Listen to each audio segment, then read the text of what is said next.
Hello students, I welcome you all. आज मैं आपको यहाँ पर ऑप्टेटिव सेंटेंसेस सिखाने जा रही हूँ। वैसे ये सेंटेंसेस कल मैंने लाइव क्लासेस में डिफ़ाइन कर दिए थे, लेकिन एक शॉर्ट रिकैप मिल जाता है आप लोगों को। देख लीजिए वो सेंटेंसेस जो एक्सप्रेस करते हैं कोई विश या प्रेयर, है ना। जिन वाक्यों में हमें पता चले कि कोई विश कर रहा है या किसी प्रेयर की हम बात कर रहे हैं, उसको हम ऑप्टेटिव सेंटेंस कहते हैं। ऑप्टेटिव सेंटेंस जो होता है वो हमेशा एक्सक्लेमेटरी मार्क के साथ एंड होता है, जैसे कि may God bless you, ending हो गई इसकी एक्सक्लेमेटरी मार्क से। ज़्यादातर ये मे से स्टार्ट होते हैं, समटाइम्स आप इसको विश से भी आप स्टार्ट कर सकते हैं। तो देखिए, मे गॉड ब्लेस यू, ये एक तरीके की ब्लेसिंग है, विश है। Wish U A happy journey, जब कोई जाता है कहीं बार तो हम उसे विश करते हैं, मे यू लिव लॉन्ग, भगवान तुम्हारी उम्र लंबी करे। एक तरीके से कहीं ना कहीं एक अच्छी कामना है, एक अच्छी प्रार्थना है किसी दूसरे बंदे के लिए। ये चीज़ें हमने आपको एग्जाम्पल के बतौर देखी यहाँ पर। उसके बाद वो यहाँ पर कह रहे हैं कि rearrange the words in the following groups to make meaningful, to make each group in optative sentence. Sentence को पहले आपको ये वर्ड्स को रीअरेंज करके उनको प्रॉपर सिमेट्री देनी है, तब जाके ये एक अच्छा सेंटेंस ऑर्डरली फॉर्म में आएगा। और जब ये ऑर्डरली फॉर्म में आ जाएगा तब ये एग्जैक्टली एक ऑप्टेटिव सेंटेंस का रूप ले लेगा। ठीक है, तो यहाँ पर 1 से लेके 8 तक सेंटेंसेस जो कि तिरछे मिर्चे फॉर्म में दिए गए हैं, उनको मैंने करेक्ट ऑर्डर में यहाँ पर आपके सामने लिख दिया है। और ये इसका मैं आप लोगों को जो है फ़ोटो क्लिक कर सेंड कर दूँगी, तो आप उसे कॉपी में कर लेंगे। वैसे कोशिश ये किया करें कि आप पहले खुद से भी सॉल्व किया करें। जब आपको पता है कि मैंने ये पेज करा लिया है, तो आप जो एंथुसियास्टिक स्टूडेंट्स होते हैं, एंथुसियास्टिक जब नेचर बन जाती है, तो हमारा मन करता है कि we have to learn something else, we have learn this much, और अब हमें आगे इतना सीखना है। तो आप अपनी क्यूरियोसिटी को बनाए रखा करें और मेहनत हमसे पहले आगे किया करें। ठीक है, चलिए ये वर्क हम आपको सेंड कर देंगे। तो अभी इस चैप्टर में तो इतना ही है। अब हम सीधे बढ़ते हैं, प्रोसीड कर रहे हैं आगे नेक्स्ट चैप्टर की तरफ, जो हमारा नया लेसन है जिसका नाम है नाउन। ठीक है, नाउन्स को भी हम लोगों ने लाइव क्लासेस में कल डिफ़ाइन कर दिया था आपको, लेकिन फिर भी हम आपको यहाँ पर समझा देते हैं कि नाउन्स कितने टाइप्स के होते हैं। नाउन पहले समझ लीजिए नाउन क्या होता है। Noun is the name of a person, place और thing as Ram pen Agra. ठीक है, ये बहुत कॉमन सी डेफिनेशन है। ठीक है, और इन अदर वर्ड्स अगर हम कहें कि नाउन क्या है, तो noun is a naming word. Noun एक नेमिंग वर्ड है, और noun is everything which is around us. 3 तरह की डेफिनेशन बताई मैंने आपको। Noun is the name of a person, place, thing.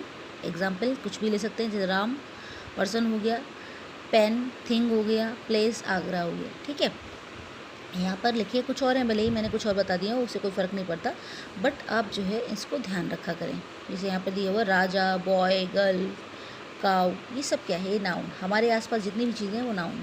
अब नाउन को भी कई पार्ट्स में डिवाइड किया जाता है। तो पहला वाला पार्ट है हमारा प्रॉपर। प्रॉपर माने स्पेसिफिक, जैसे इंडिया, दिल्ली, है ना, इंडिया, दिल्ली, और इसके अलावा आपके ताजमहल, राधिका, ये सब प्रॉपर नाउन है।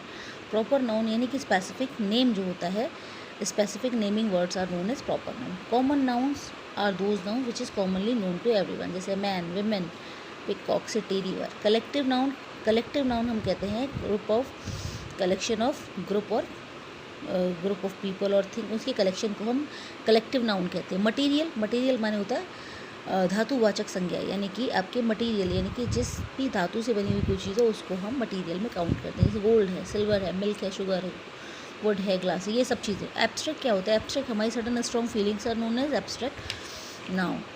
ऑनेस्टी ईमानदारी, ट्रुथ सच्चाई, लव प्रेम, ब्यूटी सुंदरता, करेज साहस। ठीक है, एब्स्ट्रैक्ट नाउन बेसिकली वो नाउन्स होती हैं जिनको सिर्फ महसूस किया जा सकता है, लेकिन ना तो उन्हें देखा जा सकता है और ना ही उन्हें टच किया जा सकता है। अगर हम मटेरियल की बात करें तो ये सब चीज़ें टच की जा सकती हैं, देखी जा सकती हैं। ठीक है, collective noun group of people है, वो हमने समझा दिया। कॉमन नाउन वो होते हैं जो कॉमनली सबको पता होते हैं, जैसे मैन, वेमेन, यहाँ पर भी वहाँ पर भी, दुनिया जहान में सब जगह एक ही जैसे जो वैरायटी है, that is known as common. Proper वो है जो स्पेसिफिक है, यानी कि सबका अलग अलग डिफरेंट नेम होता है, वो स्पेसिफिक होता है। समझे ये चीज़? अब उन्होंने उन सब चीज़ों को ले जाके डिफ़ाइन कर दिया है। डेफिनेशन में आपको ऑलरेडी यहाँ पर इतना अच्छा सब बता चुकी हूँ, तो डेफिनेशन हमारी वही सब चल रही है यहाँ पर। बस आप स्पेसिफिक चीज़ पे नज़र रखिए। प्रॉपर नाउन जो होता है हमेशा कैपिटल लेटर से स्टार्ट होता है। प्रॉपर नाउन इंक्लूड करता है names of people, countries, cities, towns, villages, rivers, ships, है ना, streets, buildings, mountains, seas, months of the year, days of the week, festivals, etc। ठीक है, इस तरीके से इतनी सारी चीज़ें देखें तो लगभग इतना हमारा काउंट होता है प्रॉपर नाउन के अंदर। लाइए, अब हमने आपको वहाँ ऊपर बता दिया है। तो commonly known to everyone is known as common noun. Short definition simple, जैसे कि man, women, boys, girls, children, ये सब के सब जो है कॉमनली डिफाइन करते हैं। और भी बहुत सारे एग्जांपल्स यहाँ पर, आप इसे पढ़िएगा तो आपको समझ में आएगा। चलिए, कलेक्टिव क्या होता है? कलेक्टिव माने होता है, कलेक्टिव मतलब collection of person, animals, underline कर लीजिए बेसिकली जिन चीज़ों पर आपको ध्यान रखना है ना। क्या होता है collective? Collection of persons, animals और थिंग्स टेकन टुगेदर। ये इन सबको मिला के जो पूरा ग्रुप बनता है उसको हम कलेक्टिव नाउन कहते हैं। ये कल मैंने आपको लाइव क्लास में ही समझाया था। इसको लर्न करना है कि पर्टिकुलर ग्रुप ऑफ थिंग या पर्टिकुलर ग्रुप ऑफ पर्सन को हम कहते क्या हैं। तो ये आपको सब लर्न करना पड़ेगा। समझ में आ रहा है? जैसे कि a sheaf of arrows, arrows का कलेक्शन है तो उसे हम क्या कहेंगे? शीफ। ठीक है। Troupe of artist, dancer, artist हो चाहे डांसर्स हो, उनके कलेक्टिवली उनको हम क्या नाम देते हैं? ट्रूप कहते हैं। आई होप आपको मेरी बात समझ में आ रही है। मटीरियल नाउन देख लीजिए अब यहाँ पर। मटीरियल का मतलब क्या होता है? धातुवाचक संज्ञा। A noun which stands for the matter और सब्सटेंस, यानी कि जिस नाउन में हमें किसी पर्टिकुलर मैटर या फिर सब्सटेंस का पता चलता है जिससे कि वो वस्तु बनी होती है, उसको हम मटीरियल नाउन कहते हैं। एग्जाम्पल, फ्लोर आटा गेहूँ से बना होता है, शुगर चीनी गन्ने से बनी होती है, सैंड रेत आप सब जानते ही हो, आयरन यानी क्या होता है? लोहा, वुड लकड़ी, गोल्ड सिल्वर, ये सब समझ में आ रहा है। Material noun is not use in the plural. Material noun जो होता है वो हमेशा सिंगुलर में ही लिखा जाता है। स्पेसिफिक बात है, जो स्पेसिफिक बात हो उसे अंडरलाइन कर लिया करिए, जो आपको याद ही रखनी है।